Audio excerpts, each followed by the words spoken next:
ever wondered where the roots of our modern political systems lie? Could they be traced back to ancient India's Janapadas and Mahajanapadas? Let's journey back in time to the early Vedic period when the seeds of civilization were just beginning to sprout. A time when human society was taking form and the concept of governance was just starting to take shape. It was during this era that the socio-political environment set the stage for the birth of Janapadas. The early Vedic period was marked by tribal societies, with the tribe being the primary unit of social organization. But as these tribes began to settle and agriculture developed, there was a shift from tribal to territorial units. The concept of a Janapada was born. The term Janapada literally translates to foothold of a tribe. It signifies a realm where a tribe settled permanently, marking their territory and establishing a structured system of governance. These Janapadas were scattered across the Indian subcontinent, each with its own unique cultural identity, yet bound by a common thread: the need for a system to govern and manage their territories. What's fascinating about these early political units is that they were not all the same. Some Janapadas were monarchies, ruled by a king or queen, while others were republics, governed by an assembly of elders or representatives of the tribe. This diversity in political systems, seen thousands of years ago, echoes in our modern political landscape today. From the verdant valleys to the rugged mountains, from the bustling cities to the tranquil villages, the concept of Janapadas permeated every corner of the land. Each Janapada, whether a monarchy or a republic, was a microcosm of civilization, a testament to the human desire for structure, order, and governance. Thus, we see the birth of Janapadas, the foundations of our modern political systems. As we delve deeper into the history of Janapadas and Mahajanapadas in the coming scenes, we'll uncover the fascinating journey of these ancient political units and their enduring legacy. But how did these Janapadas evolve into the more complex, larger political entities known as Mahajanapadas? Well, let's dive in. The emergence of Mahajanapadas was not an overnight phenomenon, but a gradual process. This evolution was primarily driven by three key factors: increasing trade, urbanization, and the need for stronger political organization. As the Iron Age dawned, new tools and technologies transformed agriculture, leading to surplus production. This surplus became the backbone of trade, fostering economic growth and inter-regional exchanges. Trading networks expanded, connecting different regions and leading to a rise in commercial activities. The surplus also led to specialization, with different regions becoming known for specific products or crafts. With these economic changes came urbanization. People began congregating in larger settlements, which eventually grew into bustling urban centers. These cities became the heart of cultural, economic, and political life, with markets, royal palaces, and religious institutions. However, this growth and complexity necessitated a stronger political organization. Small, village-based Janapadas could no longer effectively manage these expanding urban centers. There was a need for larger, more structured political entities that could maintain law and order, regulate trade, and manage resources. This gave rise to the Mahajanapadas, larger political units governed by monarchies or republics. Ancient Buddhist and Jain texts mention 16 prominent Mahajanapadas, each with its unique form of governance. Some, like Magadha and Kosala, were powerful monarchies, while others, like the Vajji and Malla, were republics or oligarchies. Governance varied, reflecting the diverse cultural and political landscapes of these entities. But one thing was common. They all marked a shift from small rural communities to larger, more organized political structures. They represented a significant step towards political consolidation and state formation in ancient India. This era marked the consolidation of political power, leading to the formation of larger, more organized entities, Mahajanapadas. So, what were the power dynamics within these Mahajanapadas? How did they interact with each other? Let's delve into the fascinating world of these ancient kingdoms. The Mahajanapadas had a unique hierarchical structure. At the top was the king, or, in some cases, an assembly of elders. The king was not an absolute ruler, but shared power with a group of nobles or elders, depending on the state's structure.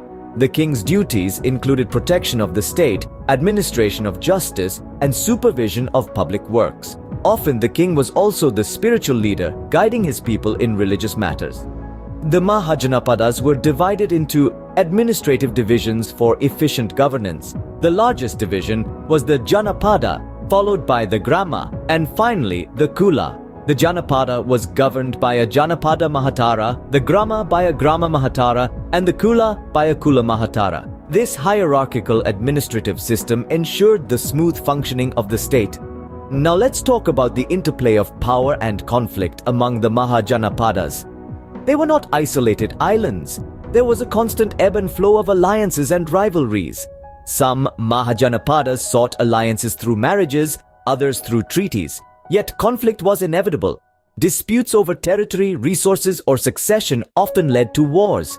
Some Mahajanapadas expanded their influence through conquest, while others succumbed to the mightier ones. However, these conflicts were not just about power and territory. They were also a reflection of the ideological differences among the states. Some were staunchly monarchic, while others were republics. These differences in political philosophy often fueled the conflicts. In this complex dance of power, alliances, and rivalries, each Mahajanapada was trying to ensure its survival and prosperity.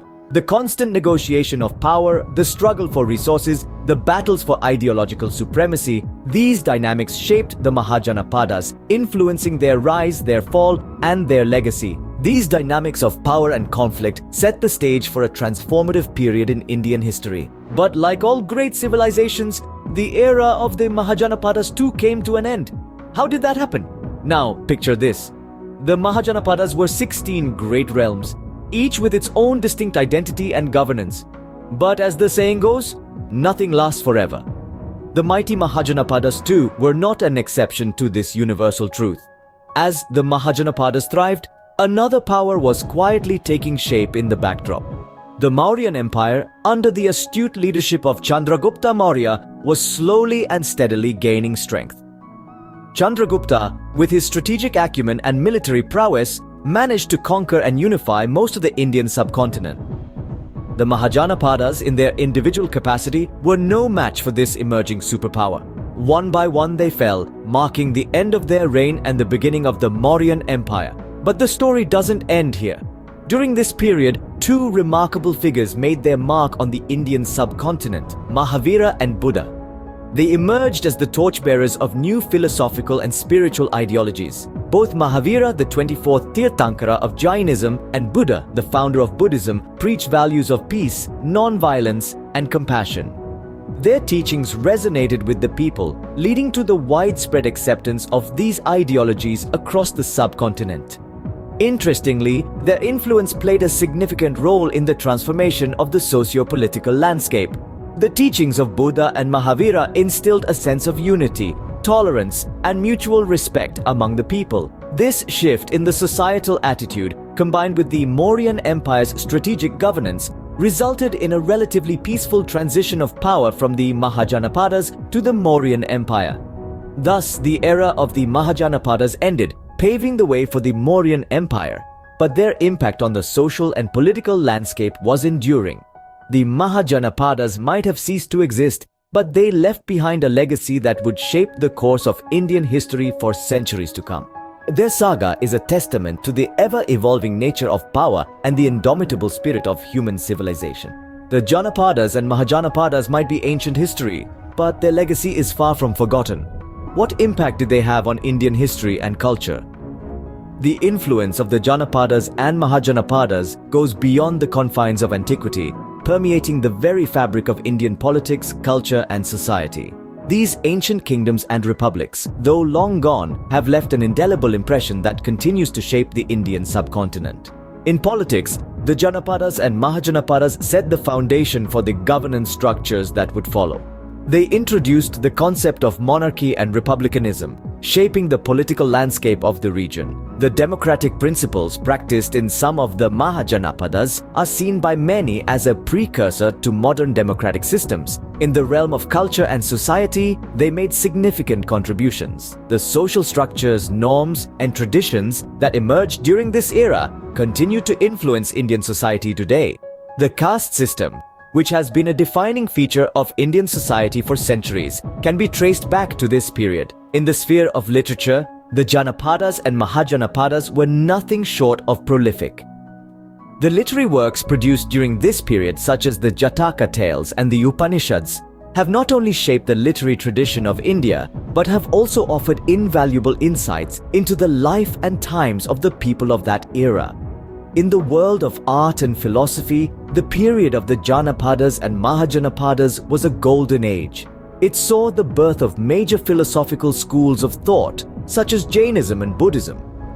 The artistic expressions of this era, reflected in the intricate sculptures and architecture, continue to inspire awe and admiration. Law and order too were not untouched by the influence of these ancient states. The legal systems that were established served as models for subsequent periods, influencing the development of jurisprudence in India. The Janapadas and Mahajanapadas, though lost in the sands of time, have left an indelible mark on the tapestry of Indian history.